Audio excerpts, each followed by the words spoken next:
गाणी पण मी काय केलं असं काही येतो मला वाटलं आनंद नाही वाटलं बरोबर नाही तुम्हाला दुसरं काय बरोबर ठीक आहे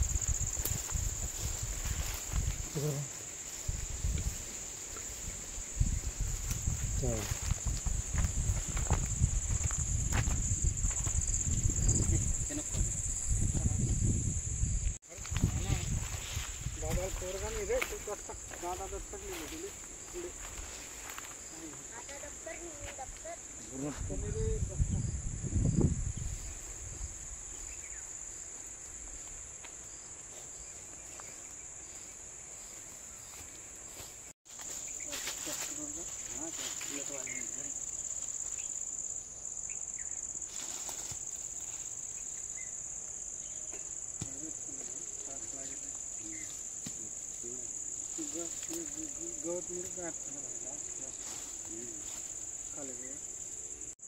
लिक्विड खत सोडलं कार्बन वगैरे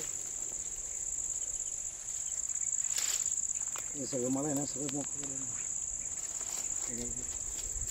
5 लाख रुपये खर्च झाला इंडियाला याला डायरेक्ट 5 लाख रुपयाच्या वरतीच 25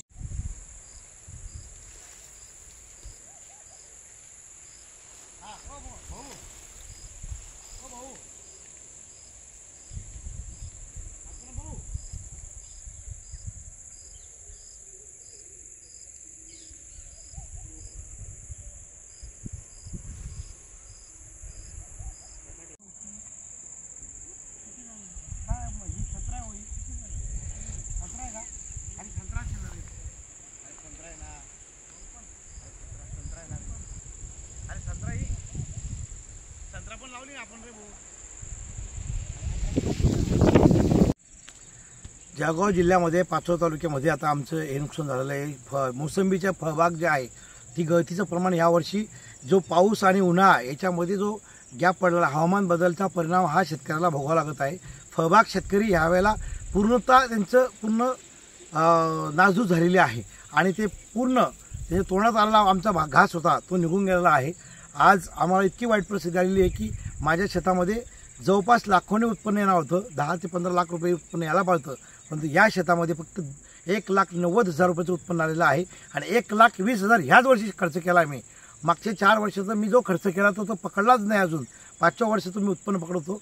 म्हणून माझी शासनाला कळकळीची विनंती आहे की देवेंद्र फडणवीस साहेब आपण जर शेतकऱ्यांचे खरंच कळकळी असाल आणि शेतकऱ्यांचे खरंच तुम्ही जर दाते असाल तर आपण या शेतकऱ्यांना फळबाग शेतकऱ्यांचे तात्काळ पंचनामे करा आणि जी काही आमची मोसंबी पडलेली आहे जो आमचं नुकसान झालेलं आहे ते नुकसान भरपाई आम्हाला तात्काळ शासनाने द्यावी ही मी तमाम सर्व मोसंबी धारक जे आहे बागायतदार त्यांच्याकडून मी करत आहे। कारण की यापुढे जर असं नाही झालं तर यापुढे मोसंबी राहणार नाही, मोसंबी लोक तोडून फेकतील। कारण की जो भाव आम्हाला 40 रुपये 80 रुपये मिळत होता तो आता 18 रुपयावर तो भाव येऊन पडलेला आहे। आज आम्हाला 18 रुपये 17 रुपये अशा पद्धतीने आमची मोसंबी सरसकट काढली जाते आणि तीही कमी निघते आहे। म्हणून शासनाने आमच्याकडे शेतकऱ्यांकडे फळबाग शेतकऱ्यांकडे सहानुभूतीने लक्ष देऊन तात्काळ पंचनामे करावे ही मागणी महायुतीच्या सगळ्या नेत्यांना मंत्र्यांना आमदारांना तुम्हाला सगळ्यांना मी हात जोडून विनंती करतो शेतकरी म्हणून की आपण तात्काळ आपण हे पंचनामे करावे आणि शेतकऱ्यांना दिलासा द्यावा।